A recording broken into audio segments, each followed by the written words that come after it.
अस्सलाम वालेकुम बच्चों। बच्चों आज 2016 का पेपर फर्स्ट का महा-टीटी का इंग्लिश का पेपर सॉल्व करेंगे। इससे पहले मैंने इंग्लिश ग्रामर के महा-टीटी के बहुत सारे प्रीवियस ईयर के क्वेश्चन पेपर सॉल्व किए हैं। प्लेलिस्ट में जाके चेक कीजिए, आपको मिल जाएगी सारे के सारे, ठीक है। जो भी मैं बोर्ड पे सॉल्व करूंगा इसकी पीपीटी जनरेट होगी, मतलब पीडीएफ जनरेट होगी, मैं टेलीग्राम पे डाल दूंगा। तो जिसे इसकी पीडीएफ चाहिए रहेगी टेलीग्राम पे जाके देख लेना, ठीक है। तो 2016 का ये पेपर फर्स्ट देखते हैं आज। उससे पहले जो बच्चे महा-टीटी की तैयारी कर रहे हैं और लगता है उनकी क्लास ज्वाइन करना चाहिए, तो आप क्लास भी ज्वाइन कर सकते हैं। ऑनलाइन भी क्लास है और ऑफलाइन भी है। सिर्फ उर्दू मीडियम की है, अभी इंग्लिश मीडियम की नहीं है।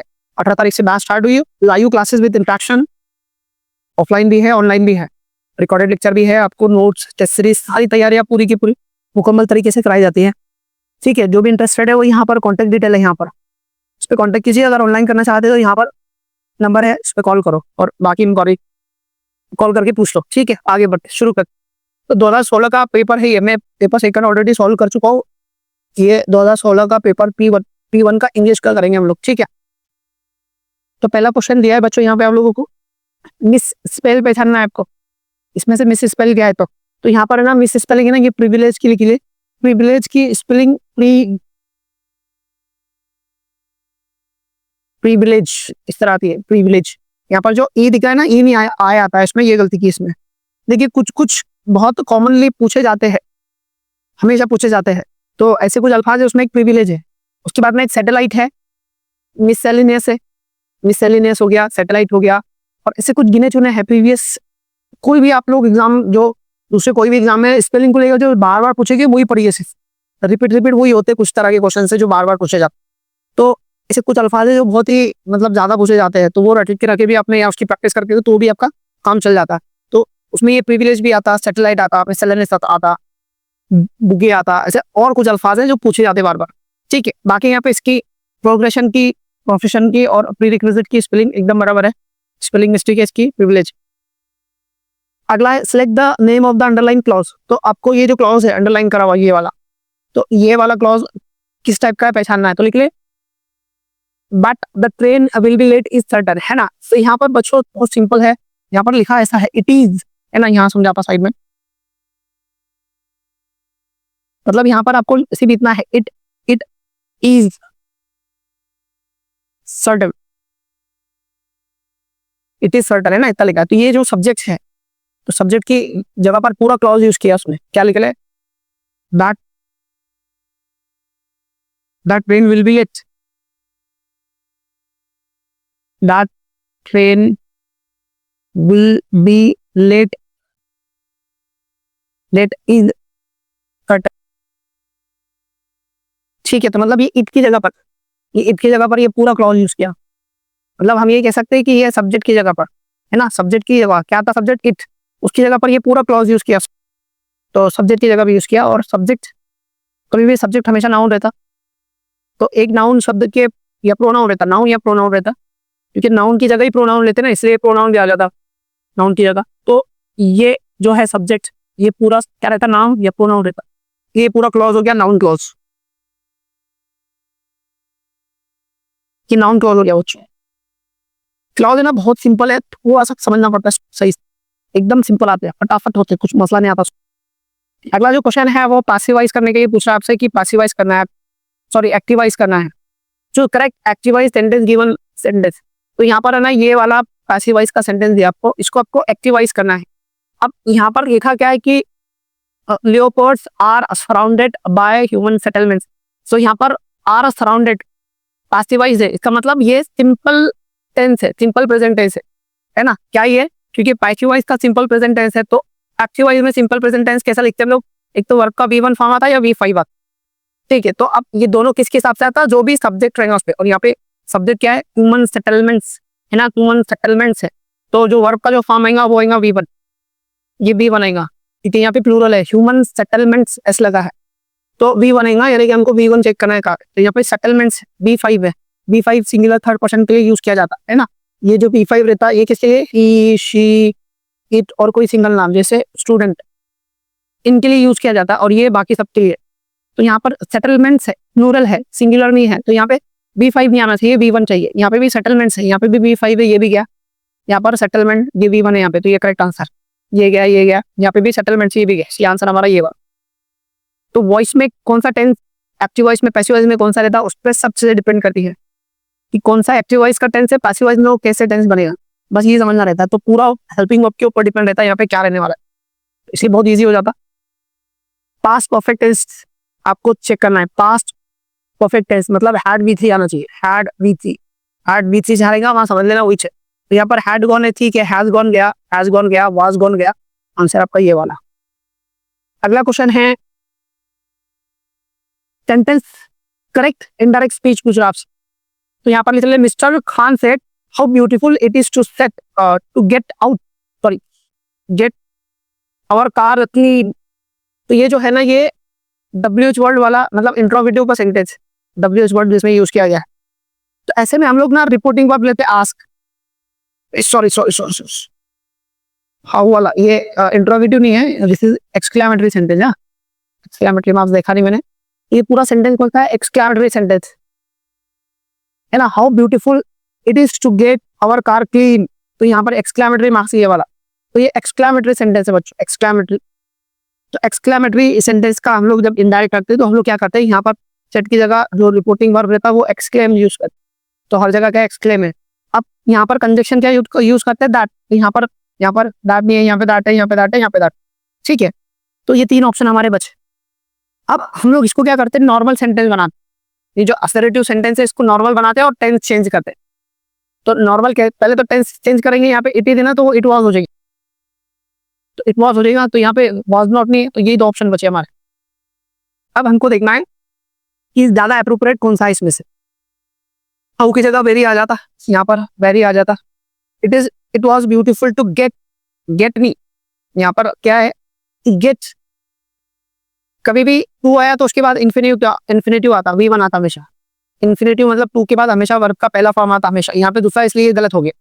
हमारा आंसर आ गया ये वाला। थोड़ा यहाँ समझा देता मैं आपको इनडायरेक्ट करते टाइम, जैसे कि मैं क्या बताता, हाउ ब्यूटीफुल इट इज। तो जब भी जो भी एक्सक्लेमेटरी सेंटेंस रहेगा वो एक तो शुरू होगा व्हाट से या हाउ से। जैसे कि एक और लिखा मैं, what a easily he has played, मतलब जो भी एक्सक्लेमेटरी सेंटेंस रहेगा उसके लास्ट में मेन वर्ब रहता है, यहाँ पे सब्जेक्ट उसके बाद, मतलब सब्जेक्ट और मेन वर्ब सबसे लास्ट में आता। यहाँ पर भी सब्जेक्ट और हेल्पिंग वर्ब और मेन वर्ब सबसे लास्ट में आता। इसको हमको नॉर्मल बनाना है तो कैसे बनाने का, इसको यहाँ से कट करने का, इसको एज इट इज उठा के लाने का यहाँ से। तो क्या लिखना है, इट इज, है ना। और हाउ रहा तो यहाँ पे लिखना है आपको वेरी, और जो भी बाकी चीजें लिख देने की जैसे कि वैसे, तो मैं ब्यूटीफुल लिख देता यहाँ। तो ये आपका नॉर्मल असर्टिव सेंटेंस बन गया। इसको करते हैं यहाँ से, इसको उठा के लेंगे तो क्या होगा, यहाँ पर ही हैज प्लेड, है ना। व्हाट आया तो क्या लेना है, अ वेरी, यहाँ लेंगे हम लोग अ वेरी, ठीक है, इजीली, तो फुल स्टॉप। तो जब भी हम लोग डायरेक्ट और इनडायरेक्ट में करते हैं ना, तो उसको असर्टिव सेंटेंस बनाना पड़ता, कुछ इस तरह मतलब नॉर्मल सेंटेंस बनाना पड़ता ये वाला, तो कुछ इस तरह इसको बनाया जाता। साथ साथ फिर इसका टेंस भी चेंज करना पड़ता।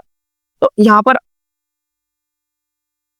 वापस एक बार समझते हैं, हम लोग को तीन चीजें चेक करनी होती है डायरेक्ट और इनडायरेक्ट स्पीच में। पहली रिपोर्टिंग वर्ब चेक करने का क्या है, तो एक्सक्लेमेटरी सेंटेंस है, मतलब एक्सक्लेम बराबर। यहाँ पे कंजक्शन क्या लगेगा, दैट, यहाँ दैट नहीं, ये क्या दैट है।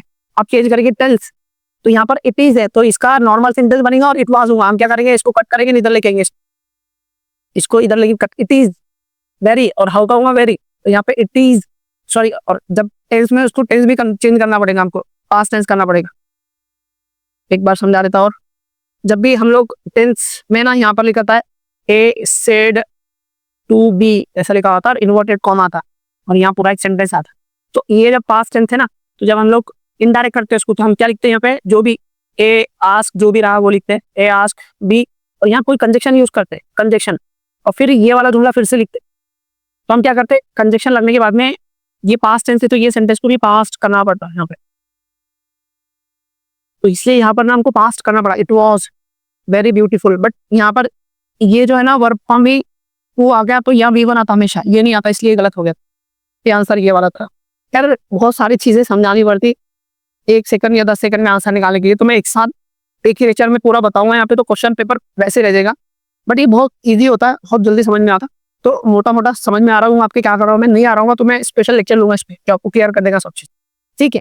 नेक्स्ट यहाँ पर लिखा है कि सिनोनिम्स ऑफ प्रेडिक्ट। प्रेडिक्ट का समानार्थी क्या है पूछ रहा हूँ, तो उसका समानार्थी है फोरवेल। फोरवेल मतलब सॉरी फोरटेल। फोरटेल मतलब आगे का प्रेडिक्ट करना, आगे का बताना, है ना, तो उसको प्रेडिक्ट करने को बोलते हैं।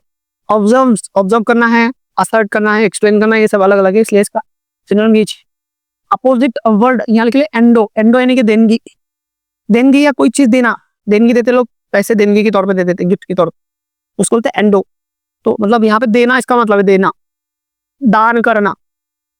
दान करना मतलब इसका, तो अपोजिट क्या रहेगा उसका, दान का, ले लेना। यहाँ पे दान करना, वहां जबरदस्ती छीन लेना। स्नैच करना नहीं आता, स्नैच मतलब खींच लेना होता। रोब रोब मतलब रॉबरी करने का, रातू जाने का, हमला करने का। डिस्पोजेस करने का, डिस्पोजेस करने का मतलब छीन लेना, तो इसका ये अपोजिट है। ठीक है, अगला सेंटेंस पूछा यहाँ पे, neither did he accepted the punishment और अपोलाइज। मतलब हमको एरर पहचानना है कि कौन से पार्ट में एरर है, तो यहाँ पे लगे neither did he accept the punishment, और यहाँ पे नॉर आना चाहिए।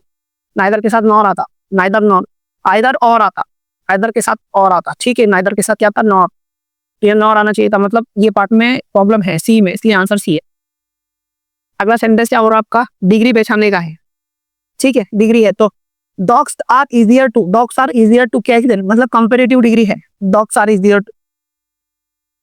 देन बीर, तो इसको पॉजिटिव करना है। देखो जब भी कंपेरेटिव और पॉजिटिव डिग्री है ना, ये कंपेरेटिव डिग्री और ये पॉजिटिव डिग्री, तो अगर मतलब ए इज ग्रेटर देन बी, ठीक है, तो इसको हम लोग पॉजिटिव करते ना, तो बी को सामने लाना पड़ता। ये सेंटेंस अगर पॉजिटिव है तो ये वाले सेंटेंस को नेगेटिव बनाना पड़ता, दूसरे वाले सेंटेंस नेगेटिव। अगर ये नेगेटिव है, ये वाला नेगेटिव है, तो इसको पॉजिटिव बनाना पड़ता, नॉट लगाना पड़ता। तो ये तो पॉजिटिव दिया, तो अब बी को सामने लेना पड़ेगा और हमको पॉजिटिव उसको नेगेटिव करना पड़ेगा ना। B is not as great as A, ऐसा करना पड़ता है इसको। यहाँ पर अगर हम गौर से देखेंगे तो ये वाला ये पॉजिटिव है पहले तो, और कंपेरेटिव डिग्री का है, हमको इसको इधर लेना है, नेगेटिव करना है। मतलब अब इसको आगे लेना पड़ेगा और सेंटेंस को नेगेटिव बनाना पड़ेगा और पॉजिटिव डिग्री पढ़ना पड़ेगा। तो यहाँ पे डील और war are not easy to catch the dogs, ये ठीक है। डॉग्स आर नेगेटिव सेंटेंस चाहिए था, नहीं है, गया। डॉर वॉर आर इजी, ये भी नेगेटिव चाहिए था, गया। डॉग्स को सामने नहीं लाना है हमको, बी को सामने लाना था, इनको सामने लाना है, इसलिए आंसर आ गया एक नंबर का। Choose the correct preposition given. Kiran was innocent, after नहीं आता, विथ गिल्ट नहीं आता, ऑन गिल्ट नहीं आता, of guilt. Innocent of guilt, of the guilt, of आएगा वहां पे, इसलिए आंसर है ये वाला। डार्क हॉर्स, डार्क हॉर्स का मतलब होता अनसीन कॉम्पिटिटर, मतलब ऐसा कॉम्पिटिटर जिसके बारे में हमको कुछ पता नहीं है, उसको बोलते हैं डार्क हॉर्स। इसके बारे में नॉलेज नहीं है और वो हमारा कॉम्पिटिटर है, ठीक है, कुछ पता ही नहीं रहता तो फिर खतरनाक हो जाता। चूज ग्रामेटिकली रॉन्ग, रॉन्ग पूछा है यहाँ पे। Neither he nor I was बराबर है, सेकंड के हिसाब से सब्जेक्ट चुना रहता है इसमें, तो ये बराबर है। Many a glorious deeds were, यहाँ पर इसको कट करके भूल जाना पड़ता, तो ये बनता ग्लोरियस, अ ग्लोरियस, तो अ ग्लोरियस वेयर नहीं आएगा यहाँ पे, वॉज आना चाहिए, वॉज, इसलिए गलत हो गया और आंसर ईच गलत पूछा आपसे। और फॉलोवर्स आर बराबर है, followers. Every one of the boys is loves, singular है, बी पाइप, ये बराबर है, ठीक है, तो गलत ये वाला है। क्यों गलत है, क्योंकि जब भी अ मेनी की कंसेप्ट पूछेंगे आपको यहाँ पर, इसको याद रखना, एक पूछता मेनी, मेनी अ, ठीक है, या फिर अ मेनी, और आपको सबको मालूम है मेनी मतलब एक से ज्यादा और अ मतलब एक, तो ये पूछेंगे तो इधर रिक मारना, इसको भूल जाने का, फिर ये एक ही बचता, इसके हिसाब से देख लेना, और यहाँ पे इसको भूल जाने का, ये बचता, इसके हिसाब से बाकी चीजें चेक कर लेना, ऐसा इसका मतलब है। तो यहाँ पर हमने क्या किया, मेनी को भूल गए हम लोग, इसको भूल गए, इधर क्या बचा, अ ग्लोरियस, अ मतलब सिंगुलर, तो यहाँ पे वाज आना चाहिए था, वेर है, इसलिए गलत बोला, इसलिए आंसर है। 13 the study of birds called orthology, ornithology. Birds की स्टडी ऑर्निथोलॉजी में किया जाता।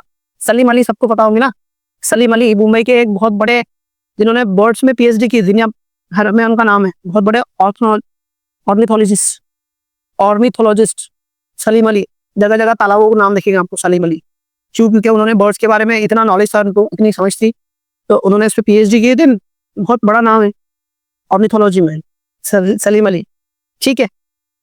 पेडागोजी मतलब स्टडी ऑफ चाइल्ड बिहेवियर, आपको सबको पता है व्हाट इज पेडागोजी, बिकॉज आप रिलेटेड है, पेट्रोलॉजी मतलब study of rock, study of rock मतलब जो हमारी जमीन के अंदर खड़क आती है ना उसकी स्टडी की जाती है, बोलते पेट्रोलॉजी। ऑर्थोपी मतलब study of pronunciation, study of pronunciation, pronunciation, ठीक है, उच्चारण शास्त्र बोलते हैं इसको इंग्लिश में, उच्चारण शास्त्र। ठीक है, अगला क्वेश्चन, क्वेश्चन टैग करना है बच्चों। देयर हैज बीन, देखो देयर आ रहा तो वैसे के वैसे रखना पड़ता, चेंज नहीं करना पड़ता क्वेश्चन टैग में।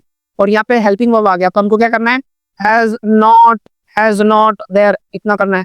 देयर ना चेंज नहीं होता, वैसे की वैसे रहता सब्जेक्ट, फिर उसको नेगेटिव कर लो और आंसर निकालो, क्या है ना, प्रेजेंट देयर। अगला क्वेश्चन है यहाँ पे, the phobia about travel, travel का फोबिया रहता उसको बोलते हैं होडोफोबिया, ये आंसर ये वाला है।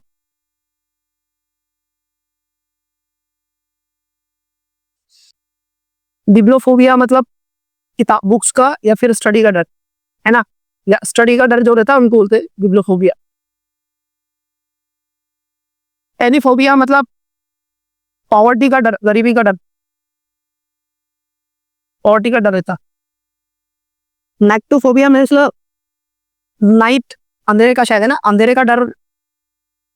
नेक्टोफोबिया मतलब अंधेरे का डर जिनको लगता है ना उनको नेक्टोफोबिया बोलते शायद, ये कंफर्म नहीं है अभी मुझे, आप थोड़ा गूगल कर लेना। ये बराबर है बुक्स का, बिब्लोग्राफी है, बिब्लोफोबिया मतलब किताबों का डर या पढ़ाई का डर। पेनीफोबिया यानी पॉवर्टी का डर, गरीबी का डर। और ट्रैवल का डर तो होडोफोबिया, तो ट्रैवल का डर मुझे जो लगता है बहुत कम लोगों को रहता। देखो डायमिनुटिव, डायमिनुटिव बहुत पूछता आपको, डायमिनुटिव मतलब छोटी प्रतिपूर्ति, कोई बड़ी चीज, कोई ओरिजिनल चीज है उसका छोटी, है ना, जैसे बुक की छोटा बुकलेट, तो छोटी प्रतिकृति सेम उसकी तरह रहती है, छोटी रहती है, उसको बोलते हैं डायमिनुटिव। यहाँ पर क्या बोला, स्टैटू, है ना, स्टैचू, स्टैचू का क्या है ना, स्टैट्यूएट, ये वाला स्पेलिंग याद रखना, बहुत बार पूछता है स्टैट्यूएट की स्पेलिंग। इसके बाद में HUF cold, sound of HUF, sound of HUF cold clutter. आपको सारे नॉर्मली जो बच्चों से रिलेटेड एनिमल्स है, गाय भैंस शेर कुत्ता बिल्ली, इनके सारे आवाजें, इनके घर, इनके मेल फीमेल, ये सब याद रखना है। उनके यंग वन को क्या बोलते हैं वो सब रट्टा मारना है। तो अभी के लिए इतना ही, बाकी रट्टा मारते बेटा। प्लेस फॉर इम्यूनेशन और वेपन, वेपन रखने की जगह को बोलते हैं आर्सेनल। आर्सेनल मतलब क्या, जहां पर असला बारूद रखा जाता है उसको बोलते हैं आर्सेनल। ठीक है, अरेना मतलब खेलने की जगह रहती है, सामने मैदान रहता है जहाँ खेलते कूदते हैं, उसको बोलते हैं अरेना। उसके बाद में असाइलम दो तरह के रहते हैं, एक तो असाइलम एक रहता है कि जो पॉलिटिकल लोगों को क्या किया जाता है, असाइलम दिया जाता। जैसे शेख हसीना अपने देश से जान बचा के भाग गई तो हमारे देश ने उसको असाइलम दिया। हमारे देश के बहुत सारे भगोड़े हैं, विजय माल्या और नीरव मोदी, इस तरह के जो भगोड़े रहते तो उनको दूसरे देशों ने क्या किया, हमारा प्रोटेक्ट का कह रहा था, तो उसको बोलते असाइलम, उसको बोलते पॉलिटिकल असाइलम। और दूसरा रहता पागल खान, है ना, पागल खाने को ही बोलते हैं, जो मेंटल रहते ना, मेंटल लोग रहते तो उनका जो दवा खाना रहता उसको भी बोलते ऐसा। ठीक है, याद रखो। The young one of eagle का क्या रहता, इग्लेट, अरे बाप रे, इग्लेट।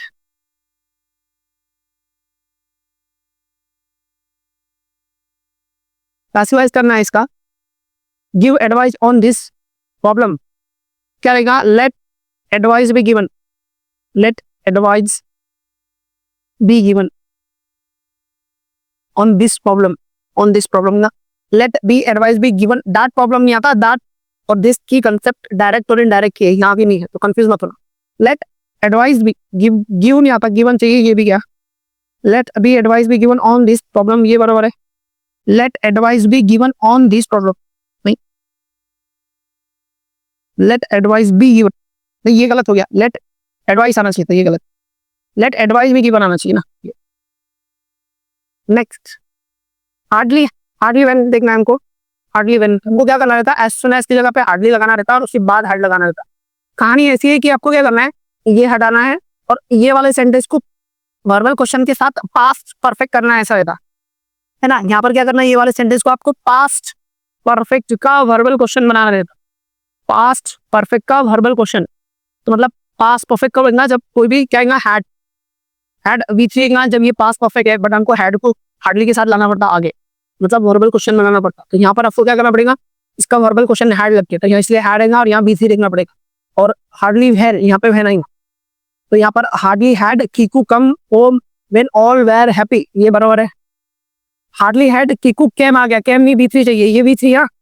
सम V1 का कम V2 कैम और V3 कम होता कम, तो हमको हैड के साथ V3 चेक करना रहता हमेशा। यहाँ हैड है तो यहाँ V3 है, इसलिए काम हो गया हमारा। यहाँ पर V2 यूज किया गायब, यहाँ पे भी V2 यूज किया गायब, यहाँ पे भी V2 यूज, मतलब आंसर ही आ गया। अब क्या बचा चेक करने के लिए, कुछ बचे नहीं।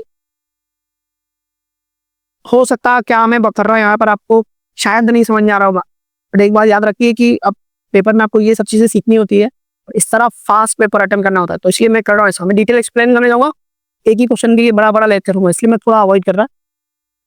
आप कमेंट करके बताना कि कौन से टॉपिक पे मैं लेक्चर लूँ, तो मैं वो रिकॉर्ड करके आपको समझाऊंगा। ठीक है, इफ क्लॉज वाला है, इफ तो यहाँ पर हैड कौन आएगा, तो वह वुड हैव मिस V3 चाहिए हमारे को। ये इफ क्लॉज का मैं आपको इफ के थोड़ी सी समझा देता। देखो इफ के साथ में हमेशा इफ क्लॉज के साथ आपको यहाँ पर अगर यहाँ पर ये वाले सेंटेंस में अगर आपको V1 या V5 मतलब सिंपल प्रेजेंट टेंस यूज किया, तो कॉमा के बाद अगले वाले सेंटेंस में आपको शल, विल, कैन और मे, इनमें से कोई एक और V1 लेना पड़ता। अगर यहाँ में इफ क्लॉज के साथ में यहाँ V2 कर दूं, वर्ब का सेकंड फॉर्म, तो दूसरे वाले सेंटेंस में क्या होगा, इनके सारे पास फॉर्म होंगे। क्या क्या होगा, वुड, शैल का शुड, वुड, विल का वुड और मे का माइट, और यहाँ पे V1 आता।